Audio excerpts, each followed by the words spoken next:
राधे राधे दोस्तों। तो चलिए शुरू करते हैं चैप्टर 6 का लेक्चर नंबर 2। उसमें थ्योरम्स और अभिहित रह गए थे, तो उनको हम आगे बढ़ाते हैं। पहले हम ये जान लेते हैं कि आज के लेक्चर में हमें पढ़ना क्या है। तो आज के लेक्चर में हमें पढ़ना है जो इसके परमे हैं, इसके परमे के बारे में, अभिहित के बारे में और तिर्यक रेखा के बारे में। इसका जो पहला परमेय है वो ये है कि यदि दो रेखाएं परस्पर प्रतिच्छेद करती हैं तो शीर्षाभिमुख कोण बराबर होते हैं। मतलब जो पहले हमने अभिहित पढ़ा नहीं था कि अगर दो रेखाएं आपस में प्रतिच्छेद करती हैं, मतलब ऐसे इंटरसेक्ट करती हैं, तो ये वाला जो कोण होता है और ये वाला कोण होता है, आमने सामने वाले कोण, ये दोनों बराबर होते हैं। तो हमको परमेय नंबर 1 में यही सिद्ध करना है कि दो रेखाएं यदि प्रतिच्छेद करती हैं तो शीर्षाभिमुख कोण बराबर होते हैं, ये हमको सिद्ध करना है। तो चलिए हम लोग स्टार्ट करते हैं। तो यहाँ पे हम लोग लिखेंगे उत्पत्ति, जिसको इंग्लिश में हम लोग प्रूफ भी कहते हैं। तो जैसा कि हमने पहले पढ़ रखा है कि किसी रेखा के एक ही तरफ के दो कोणों का योग 180 डिग्री होता है।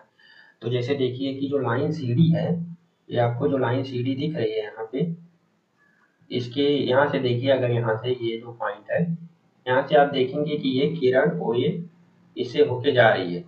तो इस लाइन के जो एक ही तरफ का कोण है, एंगल AOC और एंगल AOD, इसका जो योग है वो 180 डिग्री होगा। तो यहाँ पे लिख देंगे angle AOC plus angle AOD is equal to 180 degree. ठीक है, और फिर इसी प्रॉपर्टी का यूज करेंगे। तो यहाँ पे हम लोग लेंगे angle AOD plus angle BOD equal to 180 degree. इसको मानेंगे समीकरण 2, इसको समीकरण 1। अब यहाँ से हम लोग दोनों समीकरण को कंपेयर करेंगे। तो यहाँ पे लिखेंगे समीकरण 1 और समीकरण 2 से। ठीक है, इन दोनों जब उसको हम लोग समीकरण को हम लोग कंपेयर करेंगे तो इसमें जो कॉमन वाला पार्ट होता है वो हम छोड़ देते हैं। ठीक है, तो कॉमन वाला पार्ट जब यहाँ पे छोड़ेंगे तो ये जो AOC है और BOD है, इन दोनों को तो इस तरफ और इस तरफ वालों को छोड़ देंगे, इस तरफ वालों को कंपेयर करेंगे। तो इसको जब कंपेयर करेंगे तो इसमें भी AOD है, समीकरण 1 में भी और समीकरण 2 में भी AOD है। तो AOD छोड़ देंगे तो यहाँ पे समीकरण 1 से आ जाए angle AOC is equal to, और यहाँ पे समीकरण 2 से आ जाएगा AOD कॉमन है तो इसको छोड़ेंगे तो यहाँ पे आ जाएगा एंगल BOD। अब यहाँ पे देखते हैं कि एंगल AOC और एंगल BOD है क्या। तो ये रहा एंगल AOC और ये रहा एंगल A और ये रहा एंगल BOD। तो आपने देखा कि ये जो शीर्षाभिमुख कोण होते हैं ये बराबर होते हैं, ये हमने सिद्ध कर दिया। ठीक है, अब इसको ज़्यादा आगे फिर स्ट्रेच नहीं करना है, तो यहाँ पे हम लोग लिख देंगे इसी प्रकार लिखने से ये होगा कि एग्जामिनर भी समझ जाएगा कि जिस तरह से लड़के ने पहला पॉइंट सिद्ध किया है, इसी तरह का मेथड लगा के उसने दूसरा पॉइंट भी सिद्ध किया है। तो इसमें शॉर्टकट लेने के लिए हम लोग इसी प्रकार लिख सकते हैं, ये एग्जाम में भी लिख सकते हैं, इसमें कोई भी प्रॉब्लम नहीं आएगी। इसी प्रकार लिख देंगे angle AOD is equal to angle BOC, यहाँ पे लिख देंगे प्रूफ। तो ये जो आपका थ्योरम 1 है ये आपका प्रूफ हो गया। फिर से नेक्स्ट पॉइंट में हम रेखाओं की और प्रॉपर्टी के बारे में स्टडी करेंगे। तो फिर आगे जो आती है तिर्यक रेखा, वह रेखा जो दो सीधी रेखाओं को अलग अलग बिंदुओं पर प्रतिच्छेद करती है। मतलब ऐसी रेखा, तिर्यक रेखा की कंडीशन है, तिर्यक रेखा उसे ही कहते हैं कि दो अलग अलग रेखाओं को अलग अलग बिंदुओं पर प्रतिच्छेद करेगा। अगर एक ही रेखा को प्रतिच्छेद करेगी तो फिर प्रतिच्छेदी रेखा हो जाएगी, और अगर दो रेखाओं को एक ही रेखा प्रतिच्छेद करती है तो उसे हम लोग तिर्यक रेखा कहते हैं। यहाँ पर मैंने समांतर रेखा इसलिए दे दी है क्योंकि मुझे आप लोगों को कुछ प्रॉपर्टी समझानी है, इसके जो एंगल की होती है इन रेखाओं के बीच में बनती है। ये रेखाएं ऐसा जरूरी नहीं है कि समांतर ही हो, ये रेखाएं ऐसे और ऐसे भी हो सकती है, और ये जो रेखा है इसे भी हम लोग तिर्यक रेखा ही बोलेंगे। और जो एंगल की प्रॉपर्टी होती है, ये वाही एंगल और जो अंतः कोण और जो वाही कोण होते हैं, इन सबकी प्रॉपर्टी इसमें और इसमें लगभग सेम ही होती है, लगभग सेम ही होती है। ठीक है, तो हम लोग इसमें पहले जानते हैं कि वाही कोण क्या है। तो वाही कोण मतलब बाहर का कोण, वाही मतलब होता है बाहर। यहाँ पे मैं लिख देता हूँ बाहर।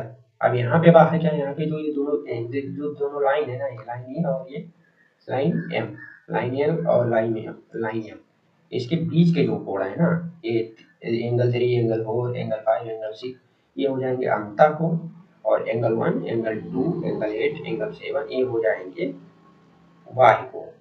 ये जो बाउंड्री है दोनों लाइन की, इसके अंदर वाले एंगल अंतः और इसके बाहर वाले ये वाले हो जाएंगे वाही कोण या बाहर के कोण।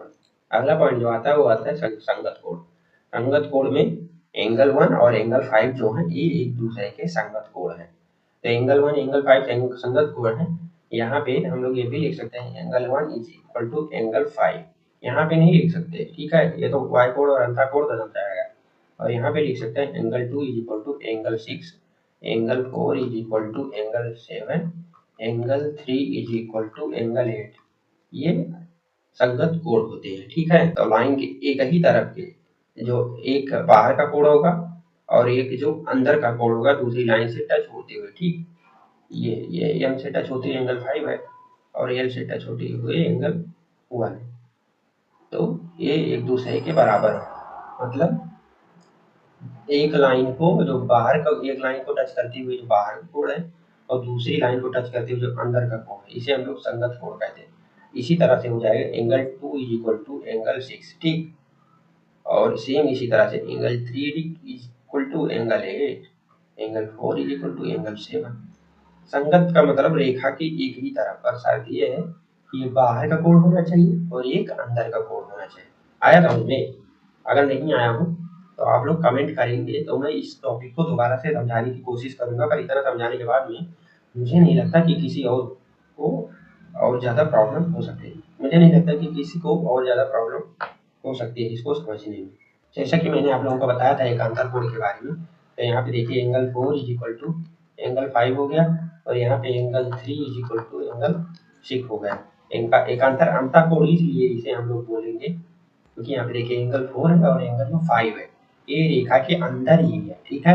और एंगल 3 और एंगल 6 है ये रेखा के अंदर ही है, मतलब ये बाउंड्री लाइन के अंदर ही है, इसीलिए हम लोग इसको अंतः बोलते हैं। अंतः, अंतः मतलब अंदर। आप समझ गए आप लोग? ऐसे कोई बाउंड्री है इसके यहाँ पे और यहाँ पे कोई कोण है तो उसे अंतः बोलेंगे, ठीक। अंतः मतलब अंदर होना चाहिए, उससे ही अंतः बोलेंगे। आप लोग अंतः से मतलब अंदर समझ लीजिए, आप लोग खुद ही समझ जाएंगे। और ये जो है एंगल 1 और एंगल 7 ये तो हो जाएंगे वाई। ये जो ये देखिए ये भी बाहर है बाउंड्री के, ये भी बाहर है, तो ये वाई कोण में आ जाएंगे। फिर जो आता है हमारा अभिगृहित थर्ड, अभिगृहित वह अवधारणाएं हैं, मैं फिर से बता दे रहा हूँ कि अभिगृहित वह अवधारणाएं हैं जिनको किसी ने प्रूव नहीं किया है, जिनको बस स्टेटमेंट की तरह ले लिया गया और उनको मान लिया गया कि ये सत्य है, तो उसी के आधार पर थ्योरम्स बनाए गए, उसी के आधार पर बहुत सारी धारणाएं बनाई गई जिनको बाद में मैथमेटिशियन ने प्रूव किया।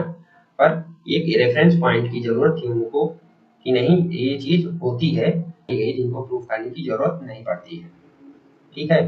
तो जो अभिगृहित थर्ड है वो ये हम लोगों को ये कहता है कि यदि एक तिर्यक रेखा दो समांतर रेखाओं को प्रतिच्छेद करे तो संगत कोणों का प्रत्येक युग्म बराबर होता है। ऐसे जो कोई पैरेलल लाइन है और ऐसे कोई रेखा उनको इंटरसेक्ट करती है तो उसके जो संगत कोण है उनका प्रत्येक युग्म बराबर होता है। युग्म मतलब होता है, यहाँ पे मैं लिख दे रहा हूँ, युग्म मतलब होता है जोड़ा, ठीक है, जिसको हम लोग समझते हैं पेयर से, ठीक।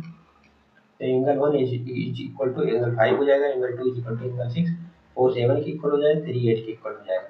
ये जो अभिगृहित थर्ड है इसमें जो हम लोगों ने ऊपर फिगर देखा है उसी फिगर से हम लोग समझ सकते हैं कि संगत कोणों का जो युग्म है वो बराबर होता है, ठीक है। उसके लिए अलग से फिगर मैंने नहीं बनाया, जिससे कि ये नोट्स है ज़्यादा आप लोगों को थोड़ा शॉर्टकट वे में मिल जाए।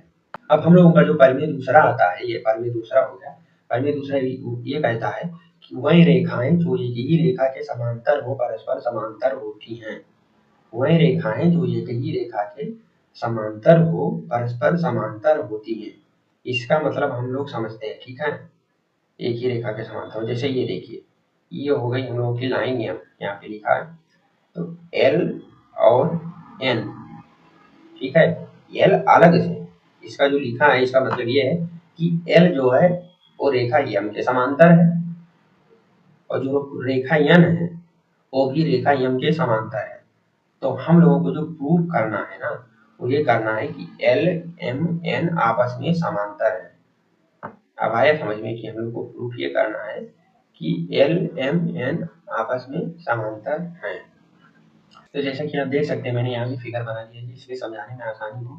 तो यहाँ पे हम लोग लिखेंगे उत्पत्ति, उत्पत्ति मतलब प्रूफ यहाँ पे लिखेंगे, ठीक। तो उत्पत्ति लिखेंगे तो फिर इसके बाद में हम लोग चलिए इसको प्रूफ करते हैं। तो जैसा कि हमको बता रखा है ये थ्योरम में, ये हम लोग को दे रखा है कि जो लाइन एल है वो एम के समांतर है, ठीक। जो एल है, एल पहले एम यहाँ पे लिख देंगे दिया है, ठीक, ऐसे लिख देंगे दिया है। तो इसलिए जो एल पैरेलल एम है, इसलिए जो एंगल 1 है वो हो जाएगा एंगल 2 के, ठीक, संगत कोण से, ठीक। ये हो गया बराबर। फिर हम लोग आगे समझते हैं, जैसे कि हमको क्वेश्चन में दे रखा है एम जो है वो एन के पैरेलल है, ठीक, एम जो है एन के पैरेलल है। तो इसमें भी हम लोग संगत कोण प्रॉपर्टी का यूज करेंगे। तो इसमें हो जाएगा angle 2 is equal to angle 3, ठीक। इसको हम लोग मानेंगे समीकरण 1 और इसको हम लोग मानेंगे समीकरण 2। आया समझ में? किसी भी समीकरण को हम आपस में कंपेयर कर सकते हैं। तो यहाँ पे लिखेंगे समीकरण, आप लोगों को पूरा समीकरण लिखना है, गोला नहीं लगाना है इसके आगे। एक और